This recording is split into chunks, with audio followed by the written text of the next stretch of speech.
Everyone, আজকে আমরা still স্ট্রাকচারে এই ম্যাথটা ট্রাই করব। ঠিক আছে, কি বলছে? Design the principal tie member of a Fink type roof truss for the following data. Design also its connection with a 12 mm thick gusset plate, okay, using 20 mm diameter bolts of grade 4.6. Use steel of grade Fe 410. Okay, design tensile force বলে দিয়েছে 150 kilonewton, design compressive force বলে দিয়েছে 40 kilonewton. এগুলো কিন্তু design force, মানে already এগুলোর সঙ্গে factor of safety multiply করা আছে। ঠিক আছে, আচ্ছা, এবার চলো আমরা সলিউশনে যাই। প্রথমে আমাদেরকে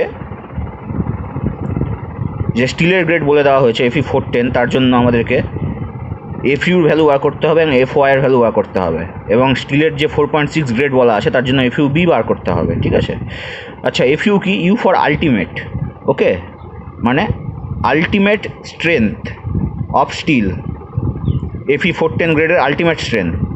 আর Y for yield, Fe 410 grade স্টিলের ইল্ড স্ট্রেংথ। ওকে, অ্যান্ড তারপরে লাইনটা দেখো, FUB মানে আলটিমেট স্ট্রেংথ অফ বোল্টের আলটিমেট স্ট্রেংথ কত?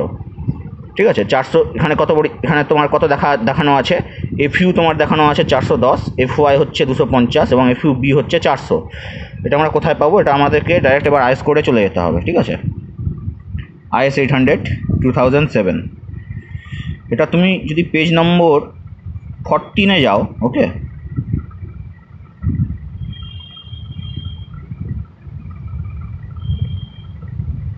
তোমাদের IS 800 2007 page number 14। Okay, page number 14 clear. এখানে দেখো, এইখানে আমি জুম করে দেখাচ্ছি, এই যে Fe 410, ঠিক আছে, ABC তোমার একই ভ্যালু আছে মোটামুটি। Fe 410 তোমার কত? 250টা হচ্ছে তোমার FY মানে ইল্ড স্ট্রেংথ। ওকে, 250। এবার তুমি একটু সাইডে যাও, এই যে এটা হচ্ছে তোমার আলটিমেট স্ট্রেস কত? FU হচ্ছে তোমার 410। এটা এখানে তোমার গিভেন আছে, FU হচ্ছে তোমার 410। এবার FUB বোল্টের জন্য ঠিক তার আগের পেজটাতেই পাবে, মানে তোমাকে যেতে হবে পেজ নম্বর 13-এ। ওকে, পেজ নম্বর 13 এসছে। এখানে দেখো গ্রেডে তোমার বোল্টের গ্রেড দেওয়া আছে আমার কত? 4.6 দেওয়া আছে। ওকে, গ্রেড হচ্ছে 4.6। তো এবার তুমি এখানে দেখো 4.6 কোথায় দেওয়া আছে, এই যে 4.6 এর জন্য তোমার, ঠিক আছে, সেকেন্ডেরটা কিন্তু 4.6, তার জন্য তোমার আলটিমেট স্ট্রেংথ কত? সেকেন্ডেরটা 400। ঠিক আছে, এখানে তো তোমার দেওয়া আছে যে 400, FUB = 400। ওকে, এত দূর হলো। এবার চলো নেক্সট আমরা চলে আসি, আমাদেরকে বার করতে হবে partial safety factors. Okay, gamma M0, gamma MB এবং gamma M1। Gamma M0, gamma MB, gamma M1 কোথায় পাবো? আমরা পাবো হচ্ছে আমাদের পেজ নাম্বার, আইএস কোডের পেজ নম্বর 30-তে। ওকে, চলো এবার পেজ নম্বর 30-তে যাই।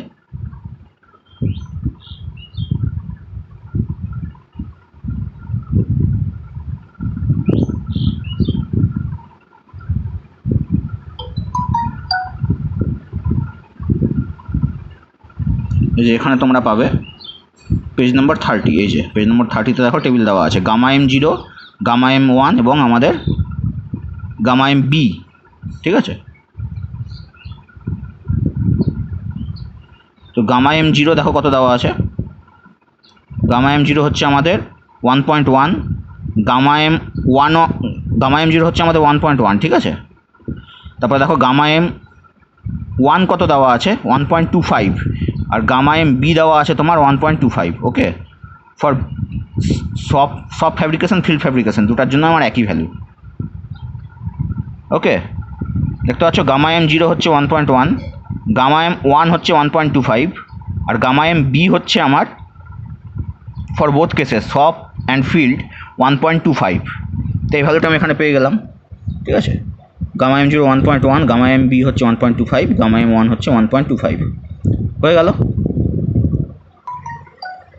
আচ্ছা, এবার আমাদেরকে বার করতে হবে এপসাইলন, মানে আমাদের ইল্ড স্ট্রেস রেশিও যেটা। ঠিক আছে, এবার দেখো ইল্ড স্ট্রেস রেশিও ভ্যালুটা তোমার আইএস কোডে কোথায় পাবে?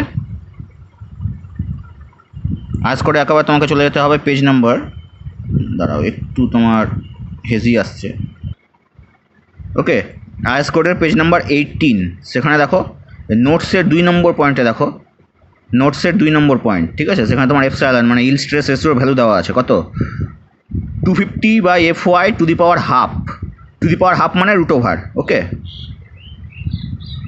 মানে আমার এপসাইলনের ভ্যালু হচ্ছে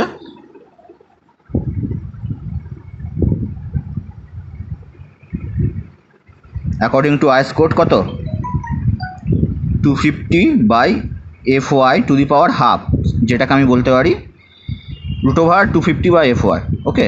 এখানে কিন্তু FY ভ্যালু আমার 250 বেরিয়েছে, FY ভ্যালু আমার কত বেরিয়েছে 250 বেরিয়েছে,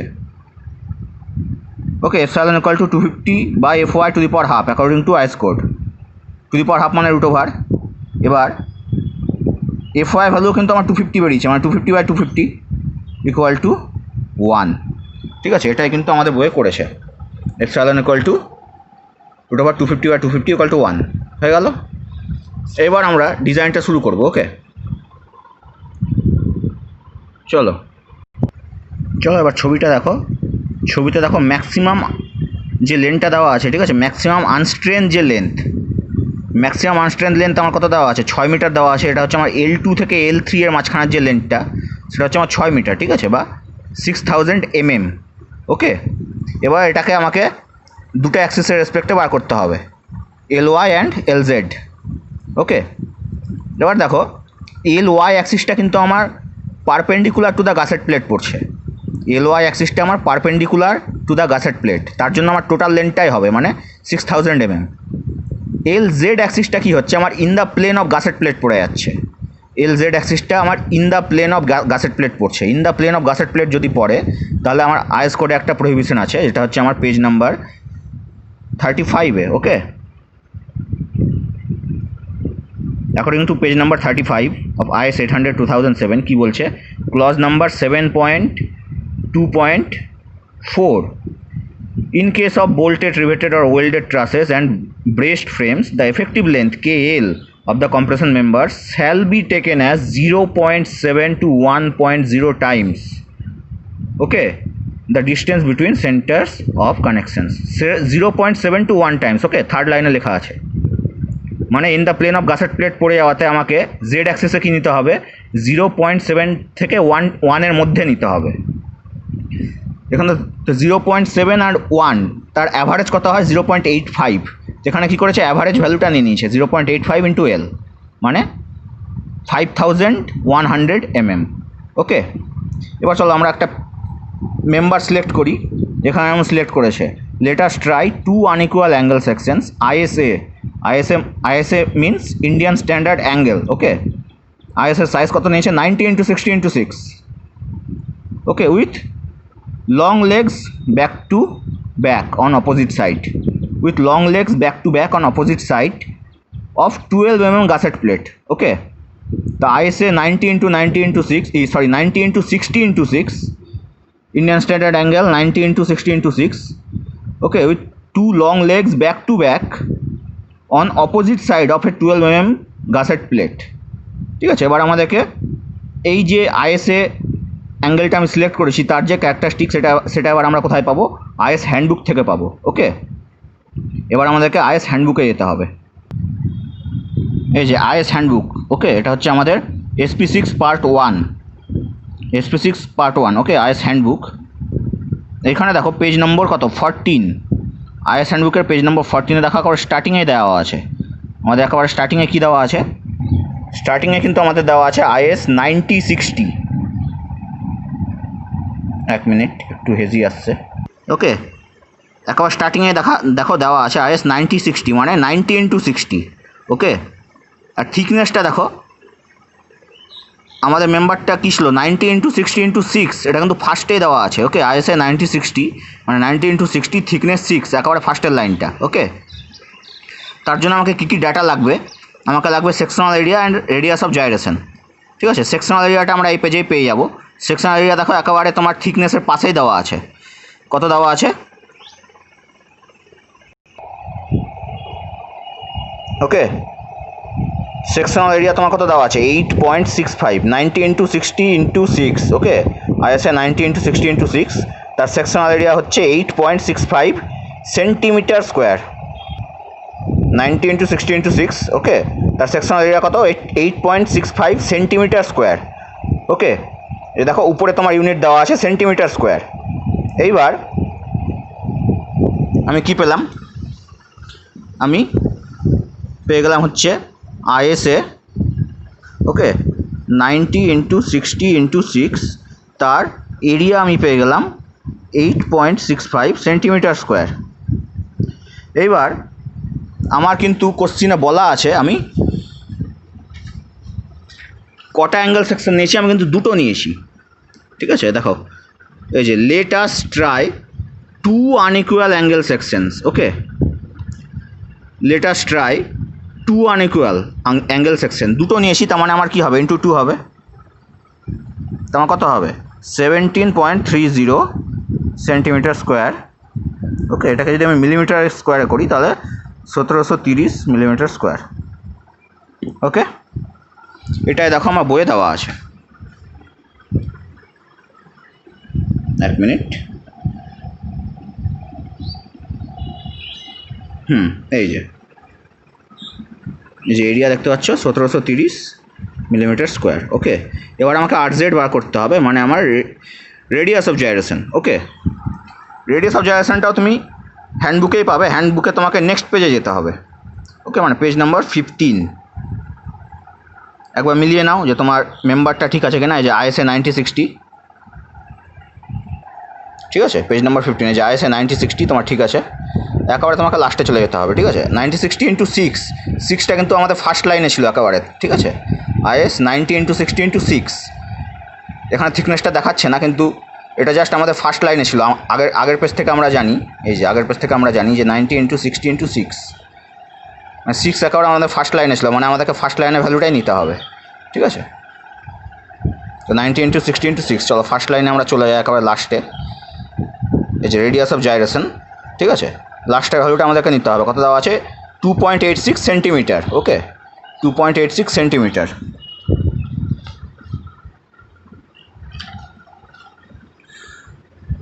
কত দেওয়া আছে আমার রেডিয়াস অফ জাইরেশন দেওয়া আছে 2.86 সেন্টিমিটার, এটাকে যদি আমি মিলিমিটারে করি তাহলে 28.6 মিলিমিটার। ওকে 28.6 মিলিমিটার, এটাই দেখো তোমার বইয়ে নিয়েছে, এই যে 28.6 বেরিয়েছে, যাই হোক এখানে 28.7 নিয়েছে। ওকে এবার হচ্ছে তোমার গাসেট প্লেটের জন্য কিছু ভ্যালু বার করতে হবে। ওকে গাসেট প্লেটের ভ্যালুটাও তুমি কোথায় পাবে, তুমি এই হ্যান্ডবুকেই পাবে। চলো এবার আমরা গাসেট প্লেটের জন্য ভ্যালুটা বার করি। গাসেট প্লেট দেখো তোমার কিন্তু কোশ্চিনে বলে দিয়েছিল, ওকে কী বলেছিল 12 mm থিক গাসেট প্লেট, আমরা যে গাসেট প্লেটটা ইউজ করছি তার থিকনেস হচ্ছে 12 mm। ওকে এবার তোমাকে চলে যেতে হবে আইএস হ্যান্ডবুকে, আইএস হ্যান্ডবুকের একেবারে তোমাকে পেজ নম্বর 103-তে চলে যেতে হবে। ওকে আইএস হ্যান্ডবুক পেজ নম্বর 103, এইখানে দেখো তোমার সেকশনটা আমরা কি ইউজ করছিলাম 90 ইন্টু 60 ইন্টু 6।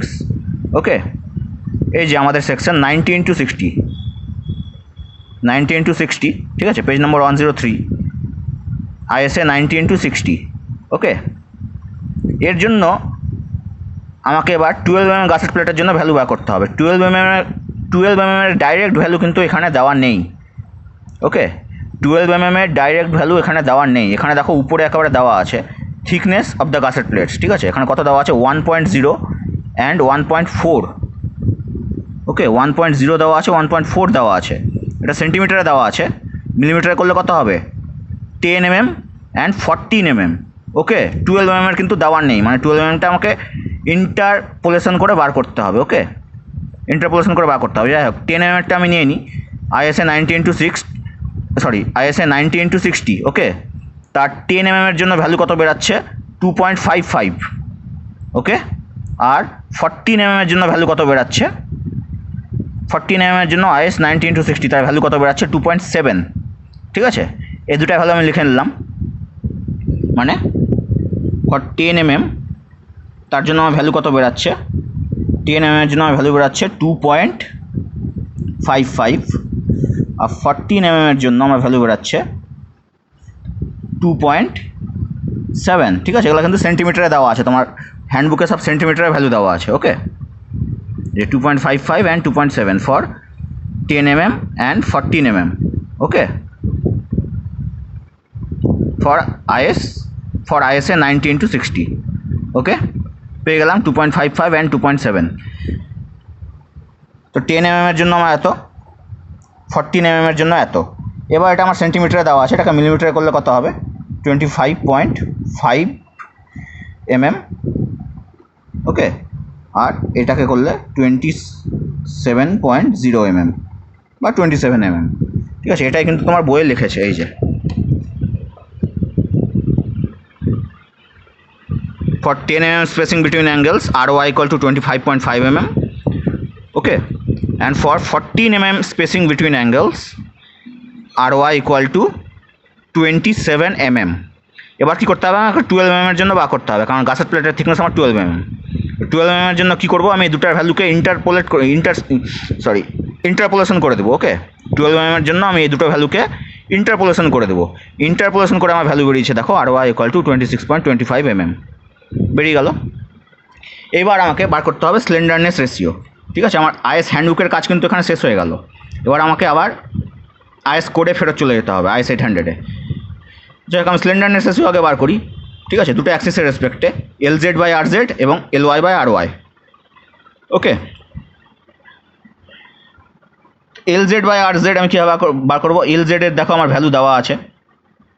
ঠিক আছে, দেওয়া আছে মানে কি আমি বার করেছি LZ এর ভ্যালু, RZ এর ভ্যালু আমি বার করলাম। ওকে, তো LZ/RZ, আর ওয়াই অ্যাক্সিসে আমার কী হবে LY/RY।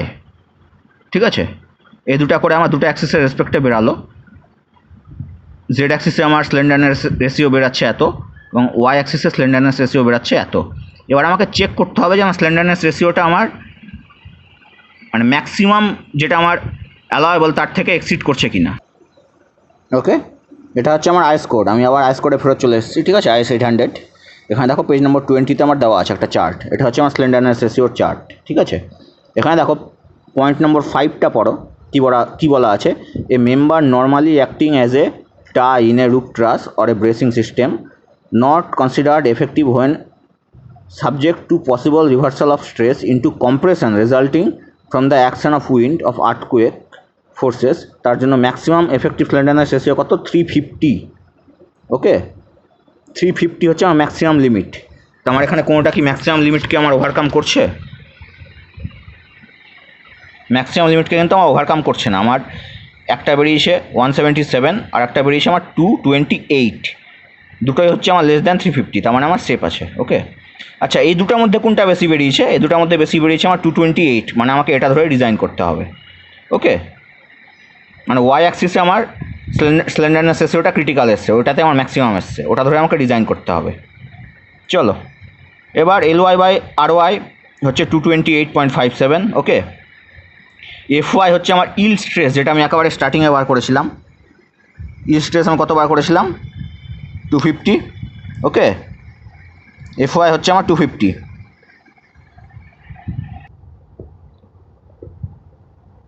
ঠিক আছে, আর এখানে আমি স্লেন্ডারনেস রেশিও আমি কত পেলাম 228। হেজি আসছে না, দাঁড়াও, স্লেন্ডারনেস রেশিও আমি কত পেলাম 228। ওকে, এই যে আমার স্লেন্ডারনেস রেশিও 228, FY হচ্ছে 250। ওকে, তার জন্য এবার আমাকে ডিজাইন কম্প্রেসিভ স্ট্রেস বার করতে হবে। ডিজাইন কম্প্রেসিভ স্ট্রেস আমি কীভাবে বার করব? ফর বাকলিং কার্ভ সি কেন বলেছে এটাকে আমি আগে বার করি। ওকে, যে আমি ডিজাইন কম্প্রেসিভ স্ট্রেস তো আমি বার করব, কিন্তু আমি বাকলিং ক্লাস সি এর জন্য আমি কেন বার করব? ওকে, তার জন্য আমাকে কী করতে হবে, আমাকে আইএস কোডে আবার ফেরত যেতে হবে।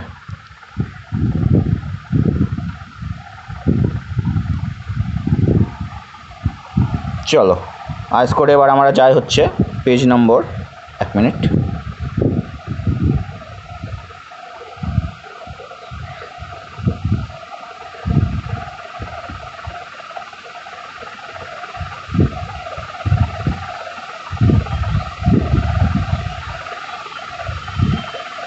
ঠিক আছে, আইস কোড পেজ নম্বর আমার 44। ওকে, এখানে দেখো আমি কি ইউজ করছি, অ্যাঙ্গেল সেকশন ইউজ করছি। এই যে এখানে দেখো অ্যাঙ্গেল সেকশনের ছবি কোথায় দেওয়া আছে, এইখানে দেখা, এই যে এখানে দেখো দেওয়া আছে অ্যাঙ্গেল সেকশনের ছবি। ওকে, এই অ্যাঙ্গেল সেকশনের জন্য আমার বাকলিং ক্লাস কি হবে, অ্যাঙ্গেল সেকশনের জন্য আমার বাকলিং ক্লাস হবে হচ্ছে সি। ওকে, অ্যাঙ্গেল সেকশনের জন্য যে কোনো দিকেই আমার বাকলিং অ্যাবাউট, এই যে buckling about Axis, buckling about Axis আমার যেদিকেই হোক না কেন, এনি দিকেই হোক না কেন, তার জন্য আমার বাকলিং কার্ভ কী হবে, সি হবে। ওকে, সেজন্য আমার বইয়ে বলে দেওয়া আছে ফর বাকলিং কার্ভ সি।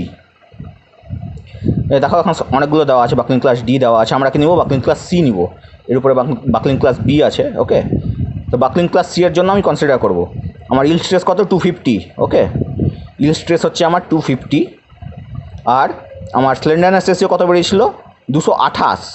এখন দেখো 228-এর জন্য কিন্তু আমার ভ্যালু নেই এখানে। ওকে, 220-র জন্য আছে, 230-এর জন্য আছে, 220-র জন্য এবং 230-এর জন্য আমার আছে। তো 220-র জন্য আমার ভ্যালু কত, ফর 250। ওকে, 250-র জন্য আমি এদিকে নিচে নামিয়ে দেখি, FY = 250। ওকে, আর এখানে 220-র জন্য আমার ভ্যালু হচ্ছে 30.6 এবং 230-এর জন্য আমার ভ্যালু হচ্ছে 28.3। ঠিক আছে, এই 220-র জন্য হচ্ছে আমার 30.6, 230-এর জন্য হচ্ছে আমার 28.3। লিখে নিই,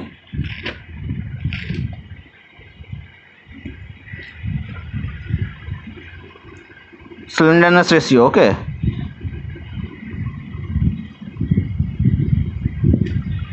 KL/R, তার আমার ভ্যালু কত বেরালো, 220-র জন্য আমার ভ্যালু বেরালো 30.6 এবং 230-এর জন্য আমার ভ্যালু বেরালো 28.3।